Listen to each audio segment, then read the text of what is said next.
Welcome to Our View, the podcast, where we're changing the conversation about disability one story at a time. Here at Our View, we're all about education, awareness, and shifting perspectives. With each episode, we dive into honest, meaningful conversations with individuals from across the disabled community, amplifying voices, sharing lived experiences, and challenging the way society sees disability. Because disability isn't a limitation, it's a part of the human experience.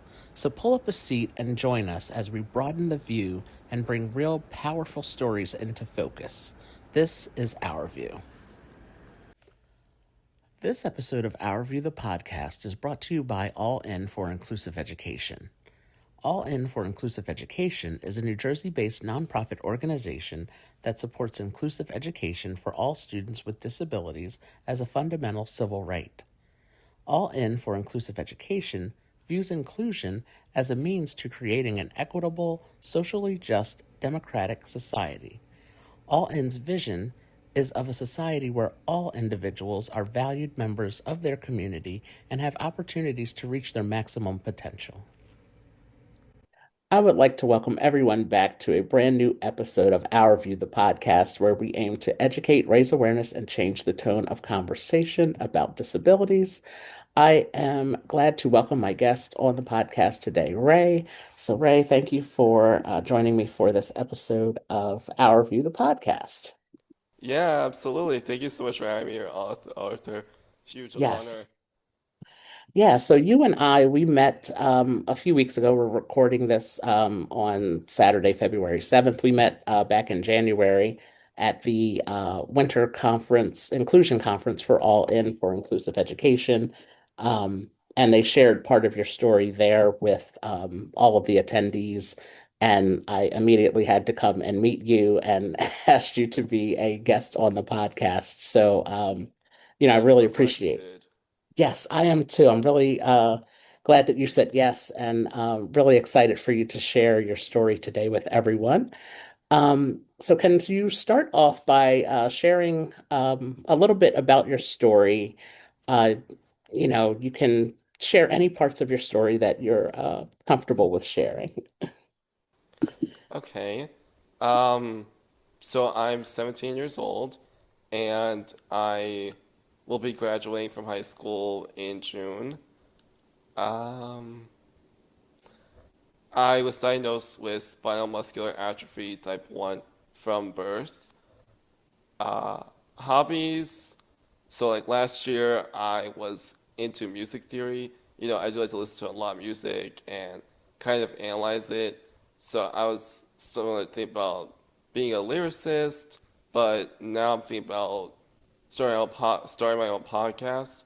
I started one over summer, and what I basically wanted to do was create a talk show-esque kind of podcast where like similar to what this is, where like I would bring in a special guest and we would talk about movies, theories, analyze those movies or episodes of a TV show, do like what if scenarios because I have watched a lot of YouTubers who do those sort of content and I really love that and I wanted to try it out for myself.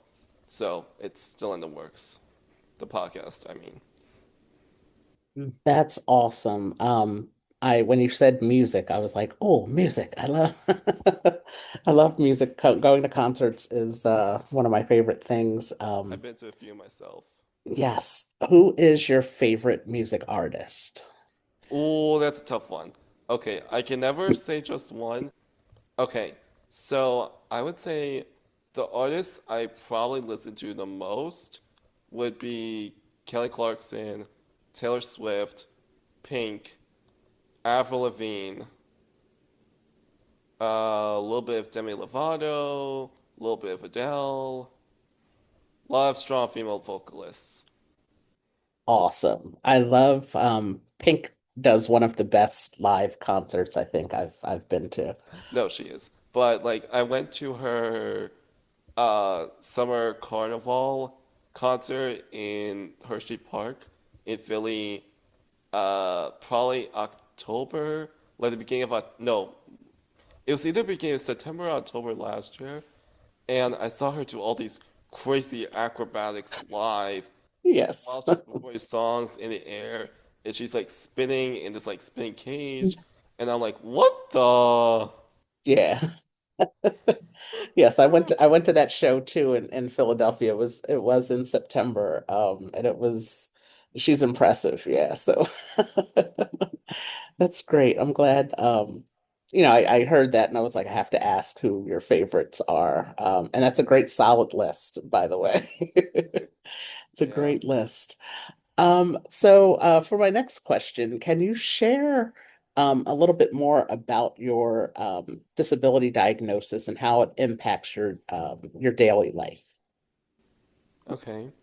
So, spinal muscular atrophy, it's a neurodegenerative disorder. So, basically, it just severely limits my ability to move my muscles. So, I can move my arms and legs, but it's pretty limited. Like, I can't pick them up, and I struggle with doing like a lot of daily activities. So, I need a lot of help with things like feeding myself or grabbing objects. Obviously, I can't walk since I use a power wheelchair to move around. I never crawled as a baby, but when I was younger, I was for a time able to feed myself. But since I got older, I grew, my arms got heavier and longer. I just lost major movement in my arms. They just got too heavy for me. Um, but yeah, uh, so yeah, it basically just limits my ability to do a lot of daily things that come second nature to able-bodied people. Yeah, thank you for sharing that and giving a bit more information about spinal muscular atrophy, SMA. Because it's something, I've heard of it and I know of other people who have it. But I'm also aware that disability impacts everybody differently. So, I know I was diagnosed with type 1, which is diagnosed during infancy. mhm. I don't really know about the other types of SMA, um, but basically, like the very small bit of information I found are that the other variations of spinal muscular atrophy basically mean that a person may start showing symptoms later on in life. So like some people with SMA are able to walk and do have more muscle control with like type 0 or type 3, I don't know. But it's yeah, there are variations with like how severe a person's limited movement is and how like what stage they are in life when they start displaying symptoms, basically. Yeah, thank you. Thank you for explaining that.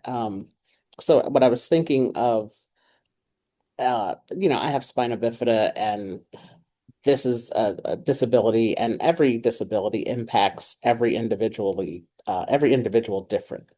So, I wanted to give you a chance to share your experience with living with the diagnosis. So thank you for sharing that. Oh, can I just mention something else about SMA and how it kind of beat the odds? Yes, absolutely. Okay, so when I was diagnosed, shortly after I was born, um, I guess at the time there wasn't like a lot of treatment of how to prolong SMA essentially, like how to hold back the symptoms. So when I was born, the doctors basically told my parents I would only have about 2 years to live. So, as time passed, my parents and my doctors did a lot of different things like physical therapy, occupational therapy, to like strengthen my lungs and muscles. And then, of course, new medications ended up coming out to, I guess, like slow down the progression of SMA. So that's how I've been able to stay alive and well. And here I am at 17. 17. Wow. And hopefully I will stay alive for many more years. Absolutely. You have, just meeting you in person for that brief moment, and meeting your mom and talking with her for a little bit, like you have such a great personality yourself, and you have such a great support system, uh, that is surrounding you. So that is something that really makes a big difference, I'm sure. So that's awesome to hear, your story of how you, like you said, you beat the odds and continue to beat the odds. So as I mentioned to you, to all of our listeners, you and I, we met during the Winter Inclusion Conference for an organization called All In for Inclusive Education. And so this episode is actually sponsored by All In for Inclusive Education. And so I think this is a good time for us to take a break so our listeners can learn more about All In for Inclusive Education. This episode of Our View the Podcast is brought to you by All In for Inclusive Education. All In for Inclusive Education is hosting their Summer All In conference taking place on May 28th, 2026 at Kane University in Union, New Jersey. Please visit their website at www.allinforinclusiveed.org for more information. The early bird registration ends on March 20th, so register today. All right, so we're back, and our guest today is Ray, and you were Hey. sharing, yeah, yeah, you were sharing your story with us about living with SMA, and which is spinal muscular atrophy. And you shared also earlier in this episode that you are now a senior at a public high school here in New Jersey. Hmm. And one of the highlights in the video that they showed at the conference was showing that last year you became a member of the National Honor Society. Yeah. What a fantastic accomplishment. Yeah, Congratulations thank to you. you. Yeah, that was really cool to see. So I want to start this next half of the conversation by asking you about your school experiences. Um, Okay. and just telling us, have you always been included in the general education classroom? And can you share how your family, your school district, yourself, and others have worked together to make sure that you have had a fully inclusive experience in the classroom? Oh, that's a good one, Arthur. Um, so I actually wasn't always included. It was definitely very challenging for me, especially when I was younger and in elementary school. And part of that was because I would stay home to not get sick during cold flu season. So, back in like early elementary school, like first, second, third grade, like those years, I wouldn't stay at the school for lunch and recess. I would stay, come home, and then the school had like a teacher to come to the house. Now, my parents hoped that this home instructor would follow the school's curriculum so that when I went back, I could basically follow along with what my classmates were learning. But unfortunately, that wasn't the case, as the home instructor just stuck to the core education, like the core subjects, history, science, math, English. So I would say I was very much isolated during those years. But thankfully, as years got by, I did get remote access to school, through that robot presence that I could control from my computer at home that I talked about at the conference. So as I got to middle school and especially now in high school, I've met with some really good people who and teachers, case managers, like various school staff paraprofessionals even. And, I've basically developed a really good team, and everyone's been really flexible and willing to adapt and try new things, keep an open mind. So as this team developed, I was able to become more and more included in the classroom. So it definitely got a lot better during middle school, and it's been the best now that I'm in high school. That's great to hear that, it wasn't always the best, but it has improved as you went through your years in school. And I know you mentioned also at the conference your inclusion facilitator from All In, and that I've gotten to know them over the few years that I've worked there, and they're just all really great people, and the work that they do there is really fantastic. So I just want to say to the listeners that things can get better. You know, it could be a rocky start, but things can improve. So don't give up, no matter what. Absolutely, to hang in there and I've had other guests on the podcast. They talk about inclusive education, being it's a marathon, not a sprint. It's Yeah. possible, but it does take time. So I think that's really good advice to stick with it and hang in there because it is possible that things get better. And again, surrounding yourself with the right team of people and having the people that advocate for you and advocating for yourself is definitely important here when we talk about this topic. Um, so the next question I have for you is, from your perspective, why do you feel that it is important to be included in the general education classroom, um, for yourself and for your peers in the classroom? Is there anything that you can share that that you have learned from your peers and your peers might have learned from you?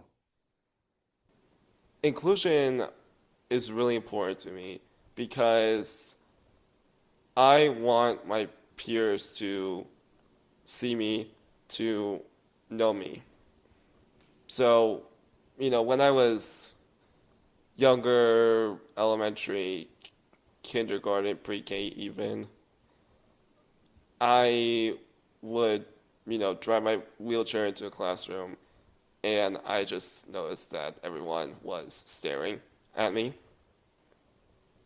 And, it just doesn't feel good to have an entire room full of people look at me like I'm some sort of alien. So I really value inclusive education because it's allowing my classmates, people my age, and not just teachers, to get to know me. They need to see that I have my own voice, that I'm intelligent, that I have my own ideas, and I want to share those ideas with other people. But I also wanted to hear the ideas that my peers have to offer. So thankfully I have gotten some friends who I've known since elementary school who I talk and laugh with when working on the project, or people just say hi to me when they're passing by in the hallways. Um, and even new people that I met at high school that I've become pretty close to, I would say, friendly wise. Friendly. Yes, that is you just saying that last part there, I started thinking about my own time in school from elementary through high school and even in my years in college. And I am quite old now at 44 years old. That's And not that bad. it's not terrible, but but Uh, to think back when I was in high school and middle school and friends who I still have now in my life that are still close friends of mine. and from college, I was just with my friends who I've known since college. I was with them last weekend and their children. It's really great to hear, that you say that you have developed these friendships and people that you've become friendly with and close to, who you laugh with. I like that you said that. So that's really cool to hear. Ray, this conversation has been really, really great. I'm so glad again that we connected. And I just have one last question for you. And you answered it a little bit. When you were telling people to hang in there, that it can, get better. Um, but if you could share one thing about the importance of inclusive education with educators, parents, or other students who are working toward inclusion in their school, what would you share with them? What do you want them to know? My advice would depend on who I'm giving it to. So if it's educators, I would say my advice would be to, again, like I said earlier, keep an open mind, be open to trying new technologies, new things, and even adapt their teaching style. But also, probably most important of all, to see that their student who is living with a disability, to see them not exclusively for the disability, to really look at them and examine their strengths and weaknesses like any other student. But for students, my advice would be to advocate for themselves. Part of the reason that I've been independent and included in the classroom is because I try to be a good self-advocate. I try to tell my teachers, hey, I'm gonna be out, please send me work. Or like, I talked about I have an assistive technology consultant at the conference who helps me use and discover all the technologies I use to be independent and included. I might email or text them and say like, hey, this is not working, or I'm thinking about trying this out that I think could help me. I want to talk about it when we meet. So again, I really think self-advocacy is super important for inclusion because any student has to be really clear with what works for them and what doesn't work for them. And for them to be also trying new things, um, they have to like, again, figure out what technology or any assistive technology doesn't have to be like computers, like, or anything like that. But they just have to be able to try out and see what works for them, what doesn't work for them, how could they make something better. So I would just so but basically in short it would be to be clear on what you can and can't do, as well as what you need, or like what works for you, what doesn't work for you. Just be a good self advocate and see it through. Fantastic advice for sure. Um, Parents, I'm not so it, sure about what advice I would give them. yeah, but that was great advice for educators and for students with disabilities to be self-advocates. That's so important because your voice as an individual is so important, and to be part of the conversations that involve you is so important. So thank you for sharing your story today on the podcast. Thank you for those final words of advice. I've enjoyed this conversation for sure, and really appreciate you taking the time out to talk with me today. Yeah, thank you so much for having me here, Arthur. So grateful that you picked me to be your special guest. Yes, yes, you're welcome, and we'll definitely stay in touch. Absolutely. Thank you to All In for Inclusive Education for sponsoring this episode of Our View the Podcast. Follow All In on their social media platforms. on Facebook at All In for Inclusive Education, and on Instagram at All In for Inclusive Ed. Thank you for joining us for this episode of Our View, the podcast, where we amplify the voices and stories of those in the disabled community one conversation at a time. If this story moved you, taught you something new, or sparked a different perspective, we'd love to hear from you. Write a review of the podcast on Apple Podcasts, and be sure to subscribe so you don't miss future episodes. Follow us on all social media platforms at Our View for Life 25. At Our View, we believe that disability is not a limitation. It is a powerful part of the human experience. So until next time, keep listening, keep learning, and keep seeing the world through our view.